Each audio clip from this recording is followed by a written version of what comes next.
Welcome to Samba Samba. Enjoy the video. You start by preparing both car and phone.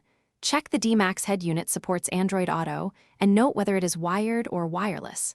Next, make sure your phone runs Android 8, 0 or higher, and that Google Play services plus the Android Auto app are fully updated. This prevents compatibility glitches. Connect using a high-quality USB cable if using wired mode and plug into the main USB port, not a charging-only slot. Once plugged, allow requested permissions on your phone to begin the handshake. Once the initial handshake begins, enable Bluetooth and location on your phone to allow the head unit to discover it, especially for wireless Android Auto. On the D'Max display, choose Android Auto from the Media or Apps menu and follow on-screen pairing prompts. Accept the car's Bluetooth pairing request.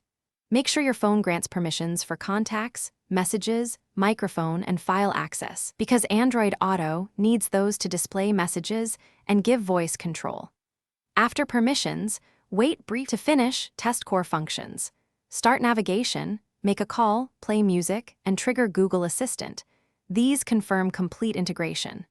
If the screen stays blank or the connection drops, swap to a certified data USB cable because many failures are cable-related. If swapping cables fails, restart your phone and the D'Max head unit and check for firmware updates on the head unit and Android updates on the phone. Updating often resolves driver or compatibility problems. One key troubleshooting tip: always try a different known good cable first.